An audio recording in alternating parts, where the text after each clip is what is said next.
Hi, I'm Kira, and your name is? My name is Aquila. I go to Guilford College in Greensboro, North Carolina. Have you enjoyed your time here at GeoIntern? As I always enjoy being on islands, they're quite magical.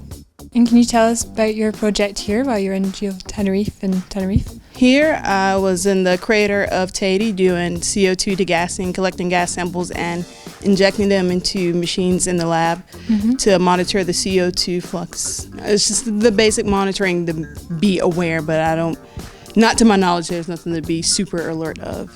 And when you were up there, it must be quite high altitude, no? Did you find it affected you in any way? You can get a little bit lightheaded. The important thing when hiking up to the crater is just to pace yourself, which all of the Volcano employees will tell you that, because a lot of them shared their experiences with me and they're like, oh, you're doing much better than I did my first time. I was like, well, that makes me feel a lot better. And it seems like you've gotten along well with the people in Volcano then. Yeah, very helpful to be around like experienced, seasoned volcanologists who can explain stuff to you while you get the hands-on experience. And do you see like differences within the volcanic systems then between Galapagos and here? Have you noticed? Definitely, yeah, because the Galapagos, they're like completely shield volcanoes. There are no pyroclastic volcanoes there versus being on Teide. And I believe you did get to go and see a lava flow. There was like a lot of arches on the island and 2 arches that are also historical sites for the indigenous people.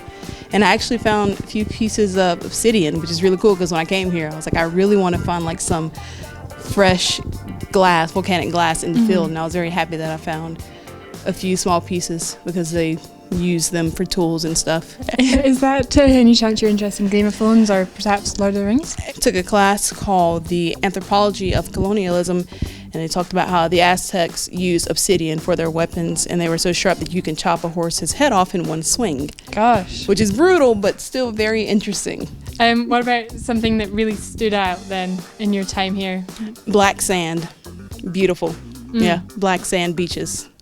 It's not something you see in the United States. No. Is there anything else you'd like to add about your work on the island? Oh, just that it was like great to actually work with seasoned volcanologists, and even after taking chemistry this summer to get to do chemistry in a lab that wasn't like for a grade and apply that to like actual field work in geology and geochemistry. That was pretty cool. Yes. Would you want to continue into this field further then? Definitely, yeah. Understand the concepts that I studied over summer better. You know, like a lot of things like titrations and using spectrometers to measure concentrations of gases. We did that in lab in summer, so it was cool to do that like with field work and gas samples that I collected. Do you have any advice for other students that are coming from further afield, like the States? Canary Islands is also a thing in Galapagos. Very touristy, and when you get over here the sunscreen tends to cost more. And just enjoy, find things that you would be interested in. I unfortunately didn't get to explore this, but I read before I came that the Canary Islands have more biodiversity than all of Europe combined, so I think it'd be cool to like hike in a place where you get to see, you know, different bird species and animals, maybe like the tropical / rainforest. So it'd be cool to like hike through there and see some of the different bird species and biodiversity.